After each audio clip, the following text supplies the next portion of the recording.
आकाशवाणी मध्य प्रदेश से प्रस्तुत हैं प्रादेशिक समाचार।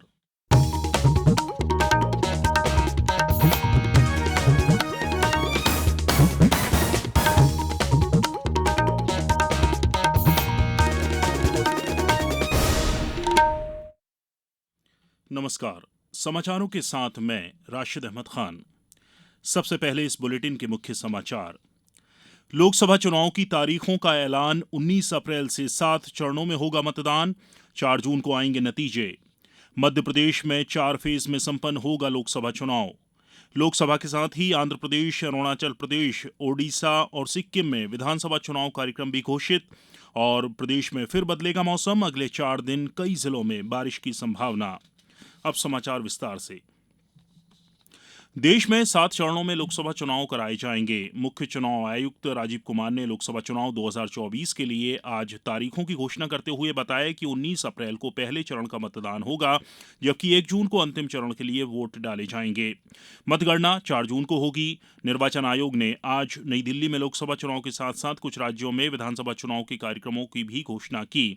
मुख्य निर्वाचन आयुक्त राजीव कुमार ने बताया कि निर्वाचन आयोग भारतीय लोकतंत्र के सबसे बड़े पर्व के लिए पूरी तरह तैयार है।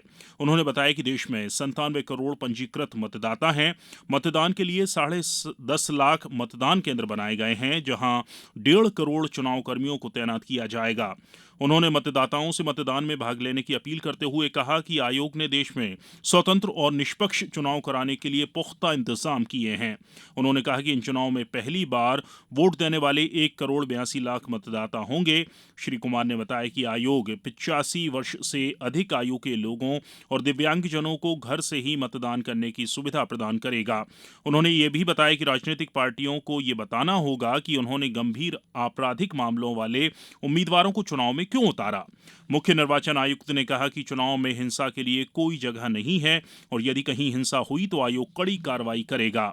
गौरतलब है कि मौजूदा लोकसभा का कार्यकाल इस वर्ष 16 जून को समाप्त हो रहा है। मध्य प्रदेश की 29 सीटों पर 4 चरणों में लोकसभा चुनाव संपन्न होगा। पहले चरण में 19 अप्रैल को 6 सीटों पर मतदान होगा। इनमें सीधी, शहडोल, जबलपुर, मंडला, बालाघाट, छिंदवाड़ा शामिल हैं। इसके लिए 20 मार्च को अधिसूचना जारी होगी। 27 मार्च तक नामांकन पत्र दाखिल किए जाएंगे। 28 मार्च को नामांकन पत्रों की जांच होगी, जबकि 30 मार्च तक नाम वापस लिए जा सकेंगे।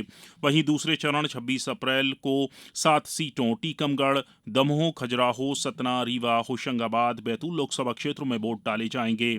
इस चरण के लिए 28 मार्च को अधिसूचना जारी होगी। 4 अप्रैल तक नामांकन पत्र दाखिल किए जाएंगे। 5 अप्रैल को नामांकन पत्रों की जांच होगी, जबकि 8 अप्रैल तक नाम वापस लिए जा सकेंगे। भोपाल लोकसभा क्षेत्र में 7 मई को वोट डाले जाएंगे। इसी दिन मुरैना, भिंड, ग्वालियर, गुना, सागर, विदिशा, राजगढ़ में भी मतदान होगा। इस चरण के लिए 12 अप्रैल को अधिसूचना जारी होगी। 19 अप्रैल तक नामांकन पत्र दाखिल किए जाएंगे। 20 अप्रैल को नामांकन पत्रों की जांच होगी, जबकि 22 अप्रैल तक नाम वापस लिए जा सकेंगे। चौथे और अंतिम चरण का मतदान 13 मई को होगा। इस दिन मालवा निमाड़ की देवास, उज्जैन, इंदौर, मंदसौर, रतलाम, धार, खरगोन और खंडवा सीट पर वोटिंग होगी। इस चरण के लिए 18 अप्रैल को अधिसूचना जारी होगी। 25 अप्रैल तक नामांकन पत्र दाखिल किए जाएंगे। 26 अप्रैल को नामांकन पत्रों की जांच होगी, जबकि 29 अप्रैल तक नाम वापस लिए जा सकेंगे। चुनाव आयोग ने लोकसभा चुनाव के साथ ही आज 4 राज्यों आंध्र प्रदेश, ओडिशा, अरुणाचल प्रदेश और सिक्किम में विधानसभा चुनाव की तारीखों का ऐलान भी कर दिया। अरुणाचल प्रदेश और सिक्किम में भी एक चरण में 19 अप्रैल को मतदान होगा। आंध्र प्रदेश में 13 मई को एक चरण में वोटिंग होगी। ओडिशा में 4 चरणों में 13 मई, 20 मई, 25 मई और 1 जून को वोट डाले जाएंगे। इनके अलावा गुजरात की 5, यूपी की 4, हरियाणा, बिहार, झारखंड, महाराष्ट्र, त्रिपुरा, पश्चिम बंगाल, तेलंगाना, राजस्थान, कर्नाटक, तमिलनाडु की एक एक विधानसभा सीट पर उपचुनाव होगा। यहां उस क्षेत्र में होने वाले लोकसभा चुनाव के साथ ही नोटिफिकेशन जारी होगा और वोटिंग होगी। सभी राज्यों में मतगणना लोकसभा चुनाव की मतगणना के साथ 4 जून को होगी। ये समाचार आप आकाशवाणी भोपाल से सुन रहे हैं। हमारे समाचारों को अब आप कभी भी और कहीं भी अपनी सुविधा के अनुसार सुन सकते हैं। ये समाचार बुलेटिन YouTube, ट्विटर और फेसबुक पर AIR न्यूज भोपाल पेज पर भी सुने जा सकते हैं। इसके अलावा आप हमारी वेबसाइट newsonair.nic.in पर अथवा AIR न्यूज ऐप पर भी समाचार सुन सकते हैं। समाचारों में एक बार फिर आपका स्वागत है। राजनीतिक दलों ने लोकसभा और कुछ राज्य विधानसभाओं के चुनाव कार्यक्रमों की घोषणा का स्वागत किया है।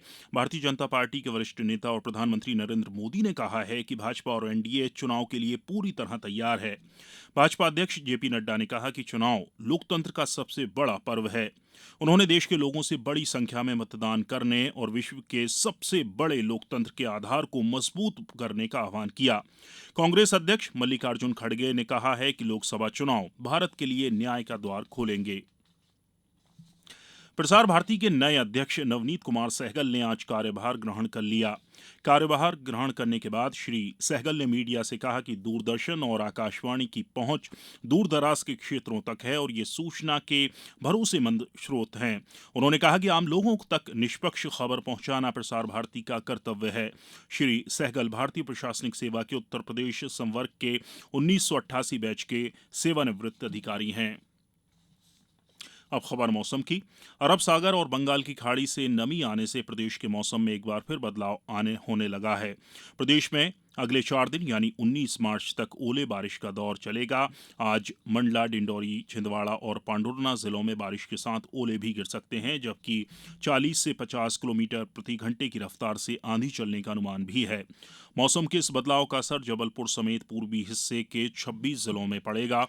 मौसम वैज्ञानिकों का कहना है कि दक्षिण पूर्वी हवाएं बंगाल की खाड़ी से मध्य प्रदेश के पूर्वी हिस्से में भी नमी ला सकती हैं। इसी वजह से बारिश, ओले और तेज बारिश, आंधी चल सकती है। जबलपुर संभाग के सभी जिलों में ओलावृष्टि और बारिश होगी। पूर्वी हिस्से में मौसम बदला रहेगा। नए सिस्टम की सक्रियता से जबलपुर, रीवा और शहडोल संभाग में ज्यादा असर रहेगा, जबकि भोपाल, इंदौर, ग्वालियर, उज्जैन संभाग में हल्के बादल छा सकते हैं। नर्मदापुरम संभाग में भी मौसम बदला रहेगा। महिला प्रीमियर लीग क्रिकेट में कल फाइनल में रॉयल चैलेंजर्स बैंगलोर का मुकाबला दिल्ली कैपिटल्स से होगा। कल रात रॉयल चैलेंजर्स बैंगलोर ने एक रोमांचक एलिमिनेटर मुकाबले में पूर्व विजेता मुंबई इंडियंस को 5 रन से हराकर फाइनल में प्रवेश कर लिया था। अब कुछ समाचार संक्षेप में।